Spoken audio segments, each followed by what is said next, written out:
are so excited to have you here.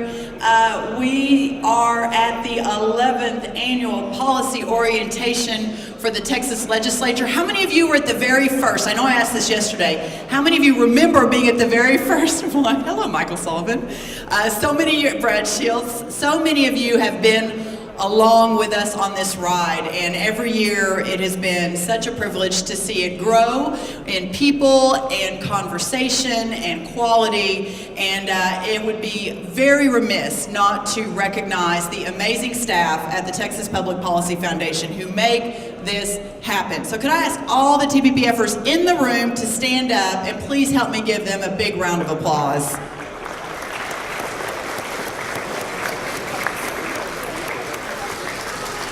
Michael, I know you still want to be a TPPF, but you are not, so you need to take a seat. There, okay, thank you so much.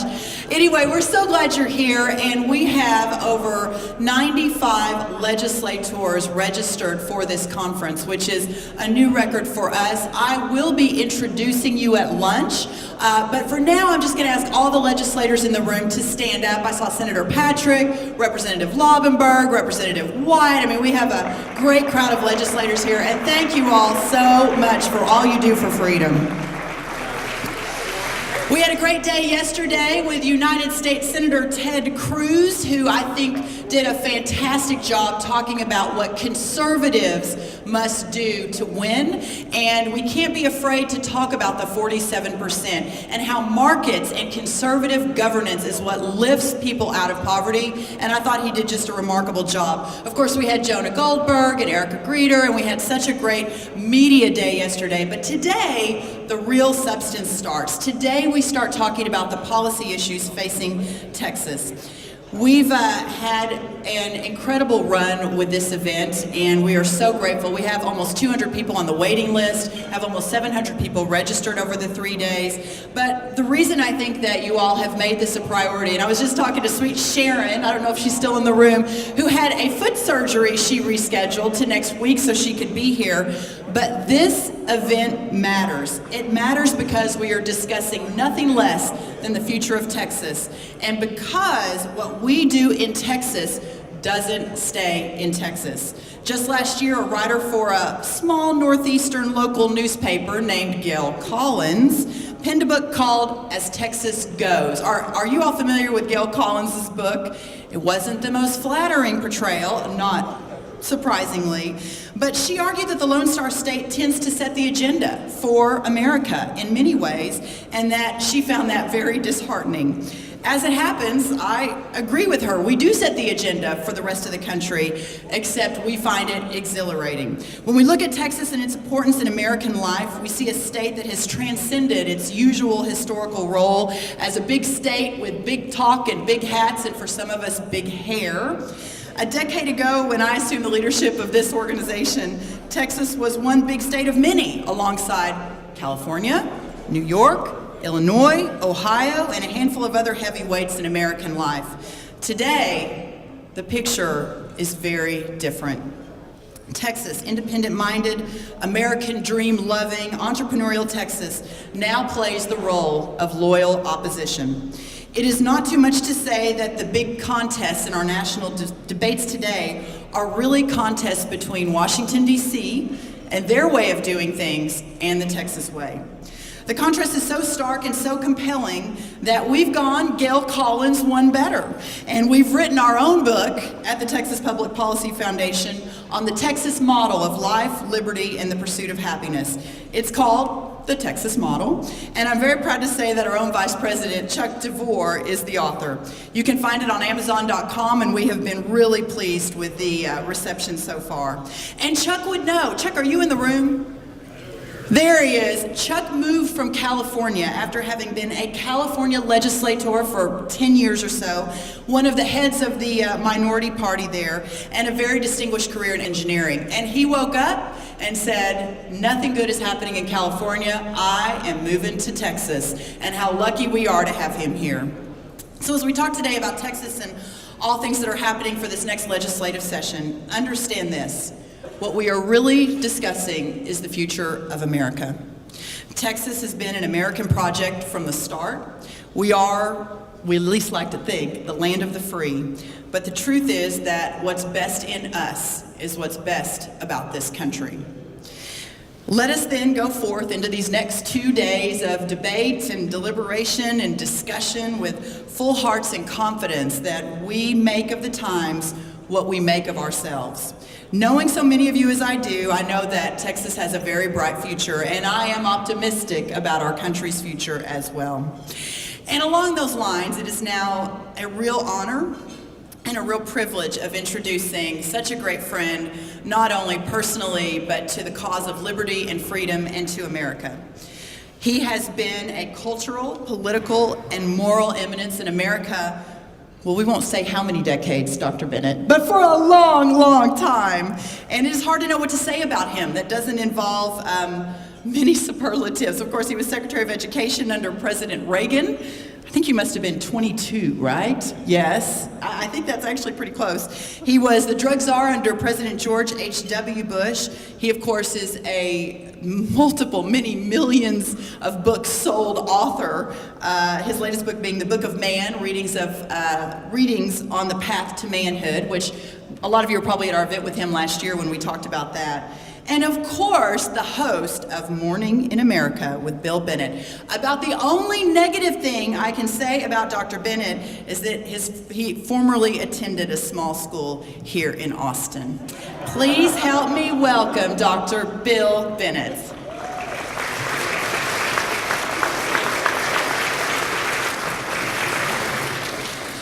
Thank you, Brooke. Everybody, good morning. Good morning, Texas.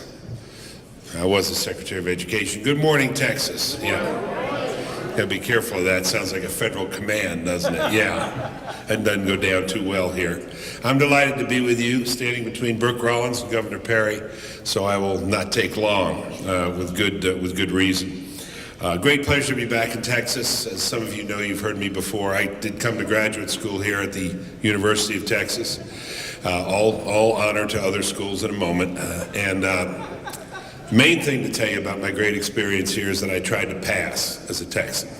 When I went on from here to Harvard Law School, I told people I was from Odessa, until I ran into a guy from Odessa.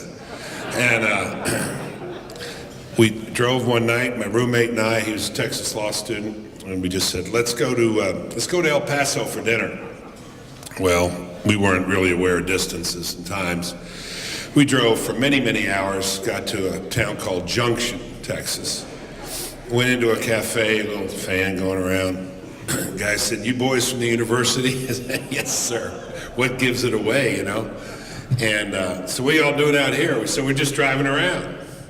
So just driving around, yeah, university boys. Said, you hear about the fella down the road? Car got stuck, he got to a phone booth and called the operator, said, I got to talk to New York City. The operator said, that'll be $3.50. He said, $3.50? I can call hell for a dime. Said, yes, sir, that's a local call. Anyway, a guy listens to my show who knows my affection for Texas says I have this long metaphysical manuscript. I'd like to say it's an 800-page book.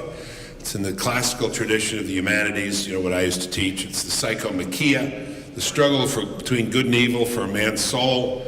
And the devil and God are wrestling for a man's soul. It's a dialogue between the two of them about who gets his soul. I said, gee, I don't know, it sounds pretty heavy. He said, well, it's really not that long. He said, about halfway through the debate between God and the devil, the guy says, hey, you know, I'm from Amarillo. I'd rather be in Texas anyway. It doesn't matter. So I resolved it that way. I think Brooke is right. I think we are facing political choices, existential choices about the future of this country. And I think we have a kind of version of that old classic story, the lady or the tiger, except the two doors are labeled California and Texas, or other states and Texas. And a whole lot will matter which door we open, which door we chose.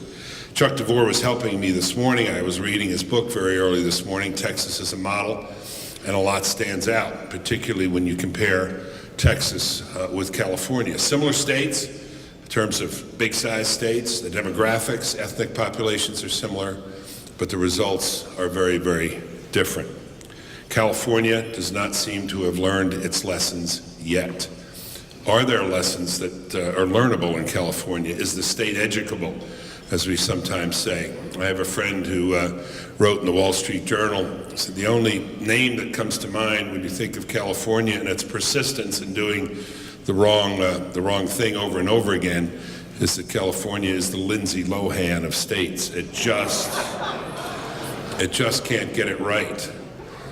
On the other hand, Texas seems to be getting it right almost all the time. Just a few things that impress this outsider, this guy who would have been a Texan if he could have. Texas is consistently rated the #1 state for business. Pretty important indicator. There's no state income tax in Texas. Regulations are limited and efficient.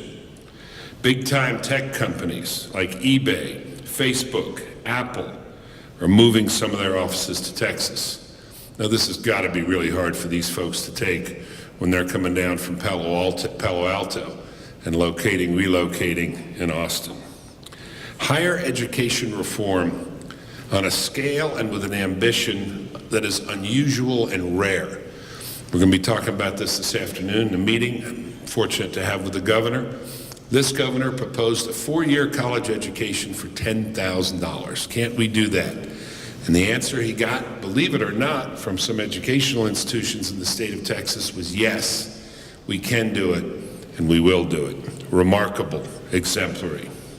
Tort reform has brought an influx of doctors. So here's the decision you all made. You lost lawyers and you got doctors.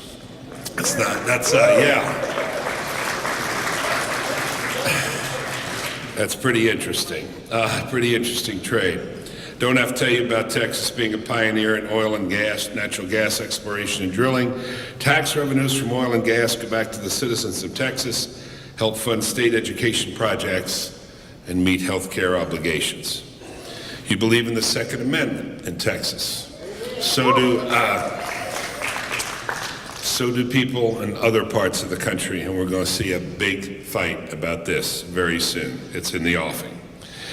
Texas also, of course, has the best spirit in the country, the most pride in itself as a state, extraordinarily talented and able people. And of course, that would be an affectation for me, given the way I spent most of my fall, not to talk about football and to make a public apology. Last time Rick Perry was on my radio show, I said, you realize what it is you're doing as you enter the Southeast Conference. He said, oh yeah. I said, you realize you're going to have to play teams with names like Florida and Georgia and LSU, and there's even one called Alabama. He said, we'll be all right.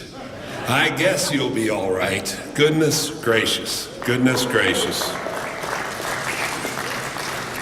All I could think of when those nasty Notre Dame guys, those guys of my persuasion, my faith, did you see those t-shirts?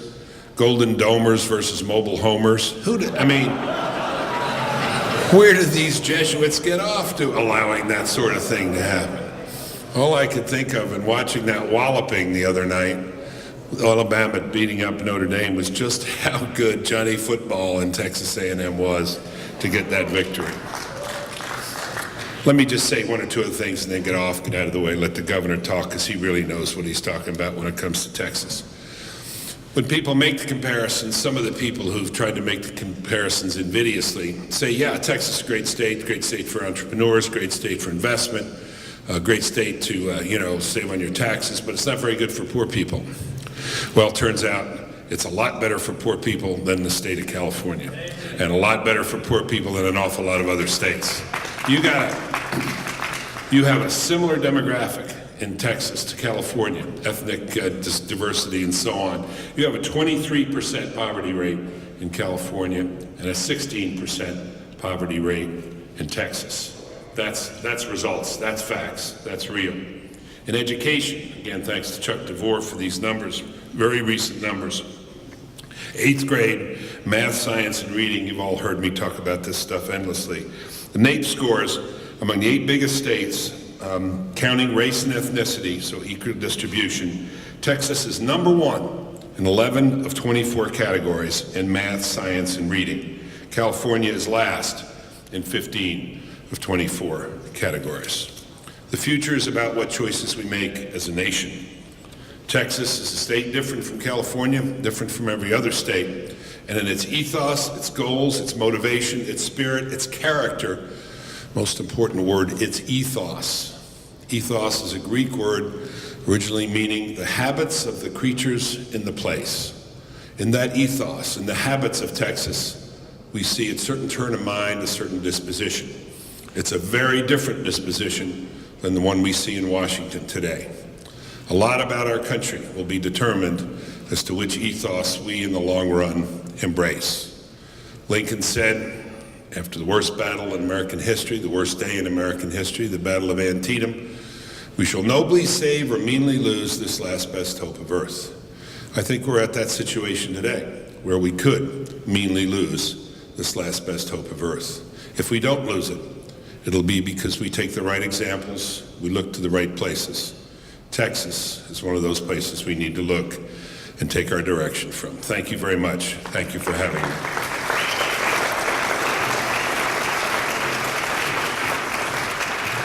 Thank you, Bill Bennett. Did I mention the Aggies won the Cotton Bowl? I think I did. Okay, so now, here it comes, here it comes. It's for me to mention 20th anniversary of the Cotton Bowl Queen today. Can we get a picture, please? Mrs. Bennett here. Oh, Mrs. Bennett. Hi, Mrs. Bennett. Hi. I'm on my way.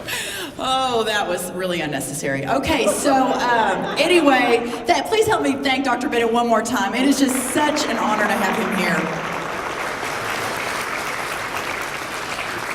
Really, one of the great privileges of my job these last 10 years at the Texas Public Policy Foundation has been to introduce Governor Perry at these events. And there has been no speaker that has attended all 11 events other than Rick Perry. And I think it really shows his commitment to these ideals, to the state of Texas, and to what it means.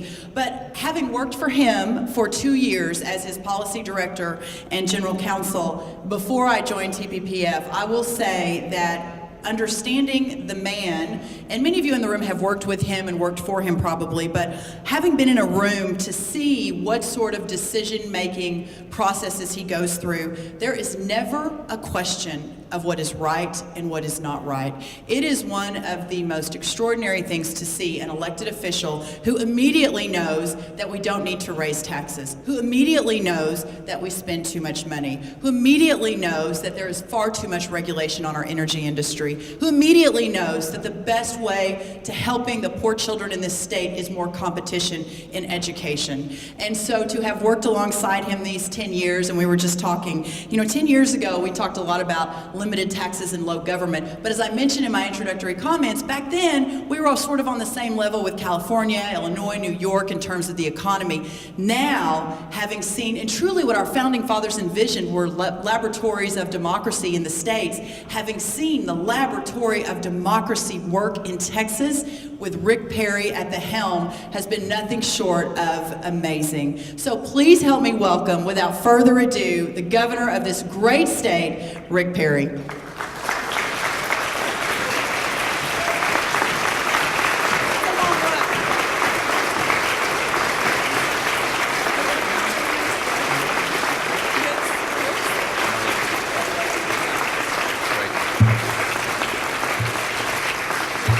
Mr. Bennett, never one to question you would be me. But when you made the remark that 20 years ago, Brooke Rollins, that's impossible.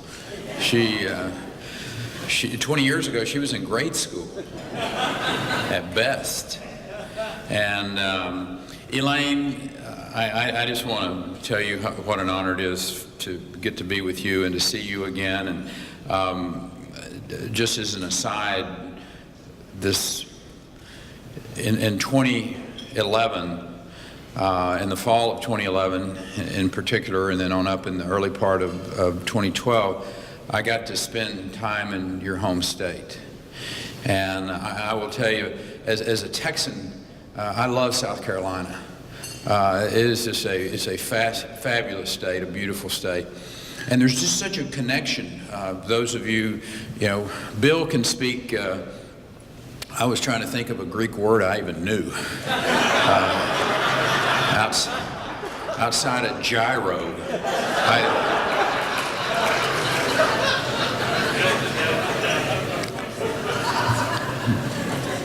But while you were at the University of Texas becoming a philosophy major and a PhD in philosophy, I was studying history. And that I don't think, Donna, there is a more powerful history in our country than the history of Texas. And how we were formed and how we became the people that we have become, and just the powerful underlying foundation of this state and the fabric that's been woven with our history. And tentacles strong and deep go back to South Carolina. As I traveled there and went into some of the small communities, and I thought about, Dr. Graham, the relationships between South Carolina and Texas. Bonham, Travis, names that resonate into our history. And the sacrifice that those individuals made to freedom. Dan, there's this one great story in T.R. Fehrenbach's book about as they were at the Alamo. Of course, Travis being the commander, and Bonham, this lawyer from South Carolina and from quite an esteemed family who had come to fight for freedom. And Travis was needing to find out if the help was coming, if those who were out and knowing the dilemma that they were they going to show up to help them? And he needed to know that answer, and Bonham went to find out. And he rode off and he found the answer, and there was not going to be any assistance. They were alone. They were outnumbered by incredible odds. And as Bonham rode back into the Alamo, he was stopped by some pickets, and they said, "Why are you going back into there? You're riding into sure death." And only as T.R. Fehrenbach can write it, he said that Bonham looked this man in the eye. He said, "Because Buck Travis deserves the answer to his question." And he spun his horse, spat upon the ground, and rode into infamy. Now, I'm not saying that you members of the legislature are going to ride into sure death over the course of the next 138 days. But I will suggest to you that you can ride into infamy with the decisions that you will make, the courage that you will exhibit, and the thoughtful way that you deal with the Texas budget over the course of the next 138 days.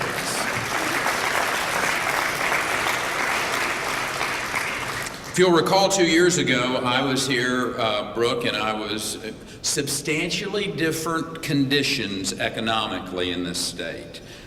We had a revenue estimate in hand that was causing pretty much, as I recall, total panic in certain circles. And the job that we had to do 2 years ago was just to kind of tell everybody to calm down, take a deep breath, drink a Coke, to just chill, figure out how that we're going to live within our means, and to go from there. And that is exactly what we did. We sat down, we budgeted, just like families and businesses do every day across this country. We prioritized our wants. We separated wants from needs. We tightened our belts a notch or two. And as a result, we entered the biennium with a thriving economy, a healthy revenue estimate, and an opportunity to set our fiscal house in order and redirect our state to the same fiscal principles and policies that have served us so well over the course of the last decade. In fact, the job we have now, Bill, may be even more difficult than it was 2 years ago. And one of the reasons is that philosophical impact of when they hear that there's plenty of money to go around. Our job now is to remind people that this good news does not mean we'll be free to spend any amount on anything we want.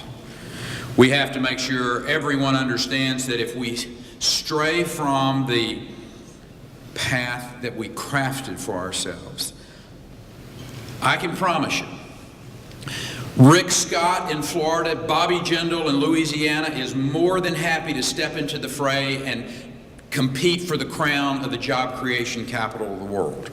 They're ready. When I spoke to the legislature on Tuesday, I made it clear that we have to continue to keep our spending under control. I also told them that the best thing that we can do for our economy, for employers, for employees, for our state, and I will suggest to you for our country, is to provide some tax relief. The last 2 years tell us that people do the most good when we leave the money in their hands for them to make the decisions on how to spend that. They can start new businesses, they can invest in new equipment, they can hire new employees, they can blaze new trails, they can innovate. Time and again, we've seen that the best use of people's money is to give it back to them in some form or fashion. I think that is an important discussion for us to have. In fact, I was telling Tim Dunn a little bit earlier, I'd like to advance the discussion beyond just this room and that pink dome out across the state.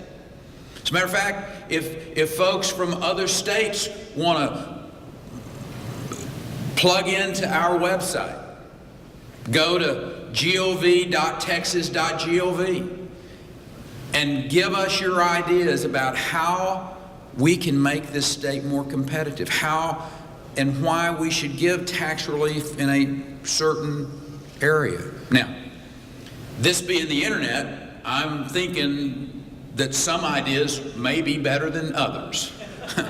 There may be some ideas that are a little outside of the realm of possible, but that's okay. I think it gives us an opportunity to get some fresh ideas from some people. There are incredibly brilliant men and women who do not have either the time or the instinct or the desire to do what you do.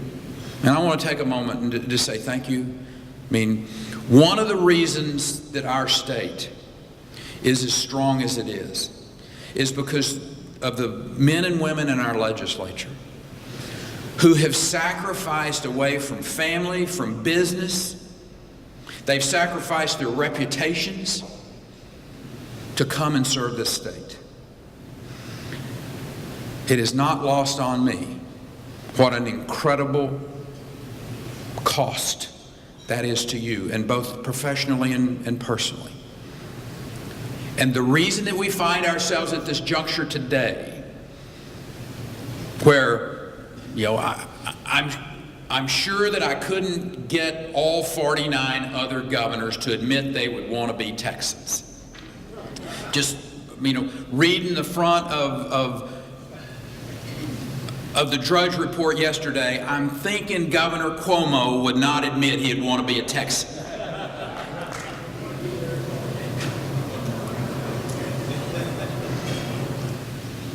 But if he would be truthful, he would say that the economic climate that has allowed that state to grow and to create jobs. He'd dearly love to be able to stand up and say, we did this in New York, but he can't.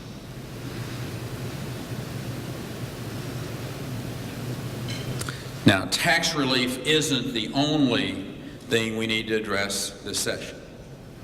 We need to discuss and find ways to improve our state's infrastructure, the water, the energy, the surface transportation.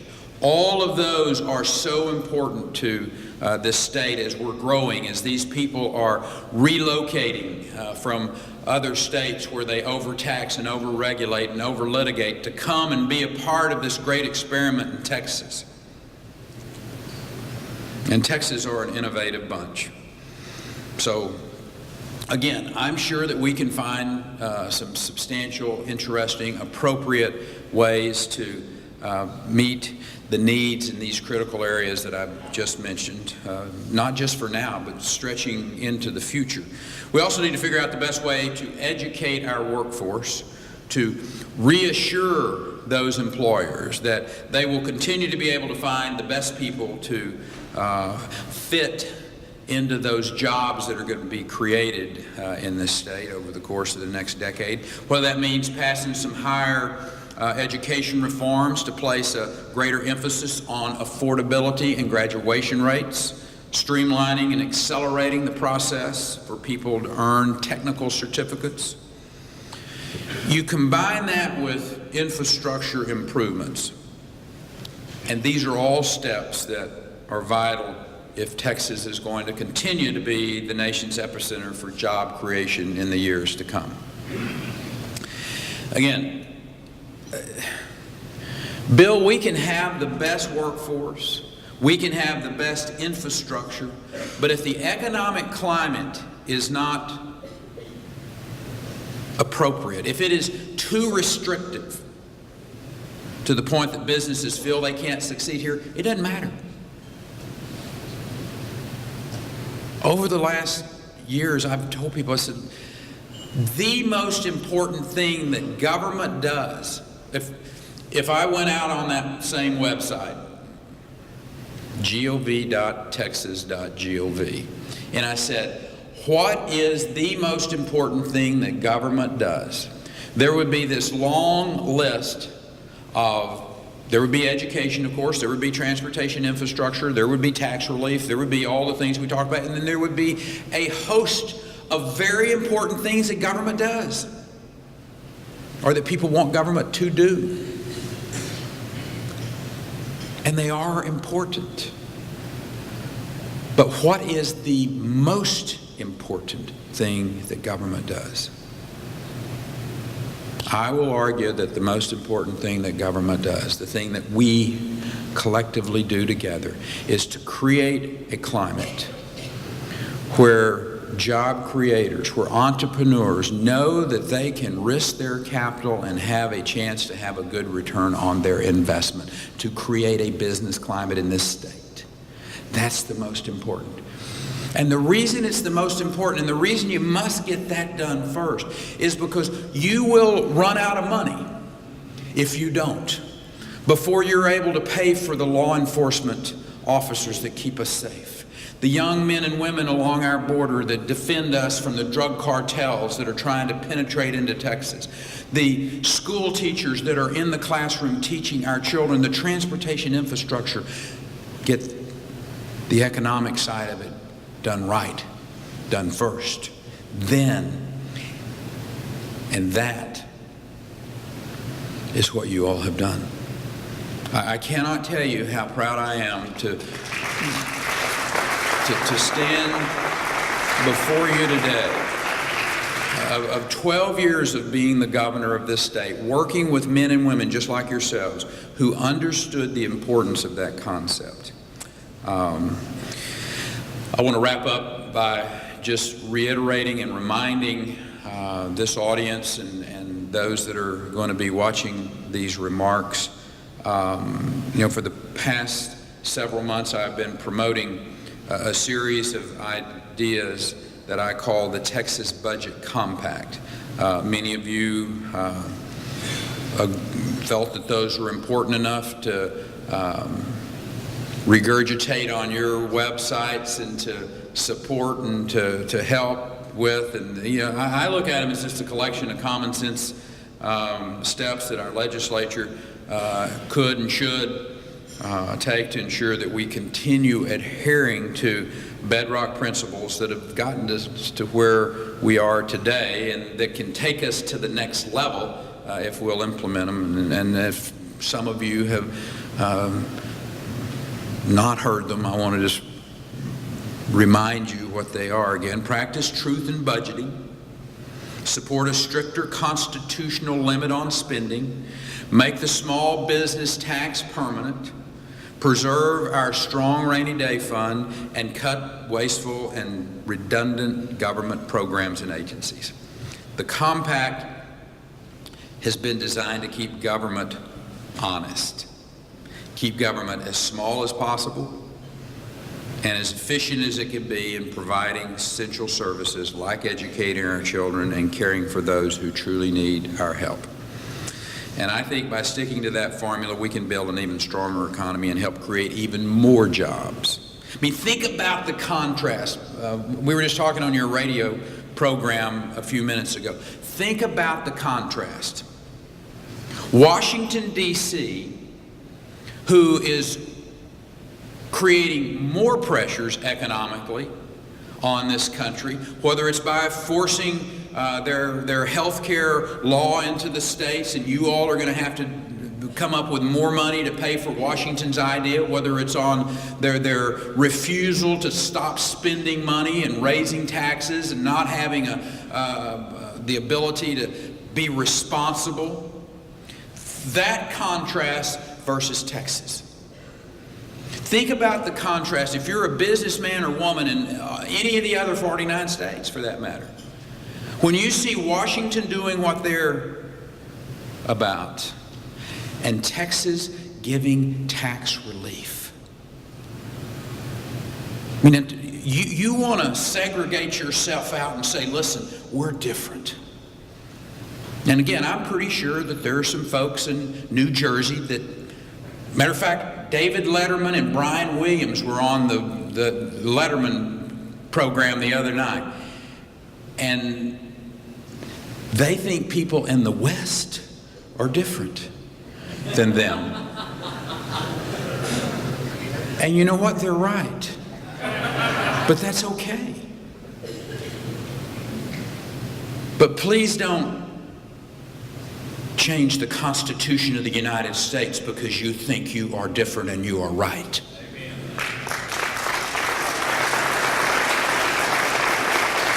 Don't think that you can do that.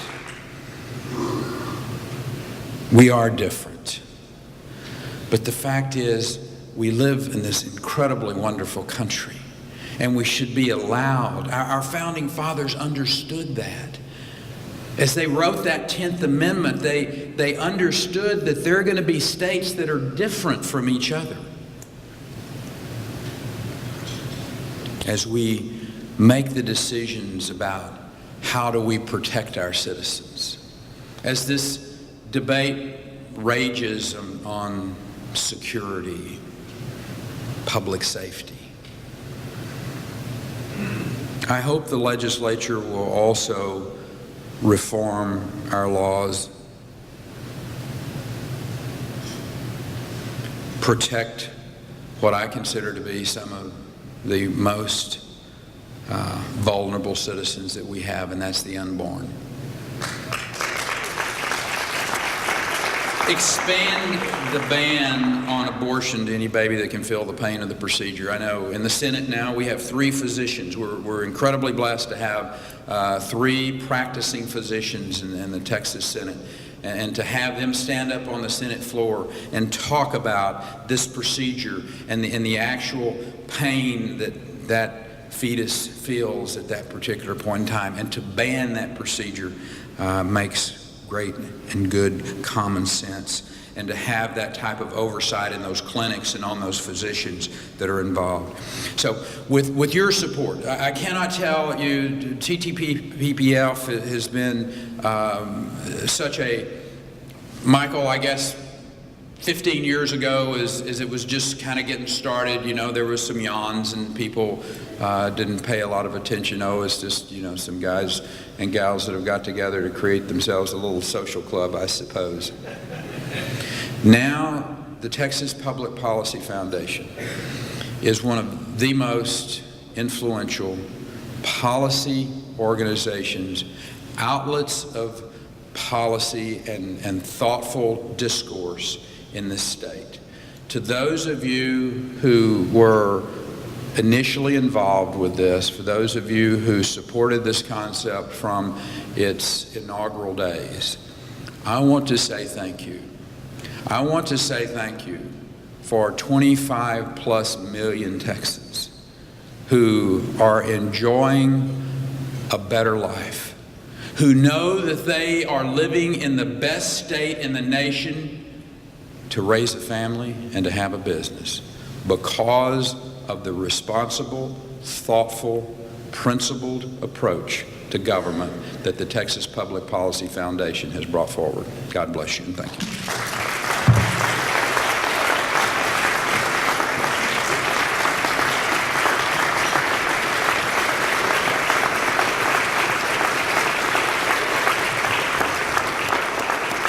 Thank you, Governor Perry. I remain so grateful for your stewardship of our state over the past decade, and it has no question been a decisive factor in everything we've achieved for liberty and for prosperity, and we are continually grateful. When history looks back on this era in Texas, it will be your name, Governor Perry, that comes first to their pens. There's no question. So thank you again.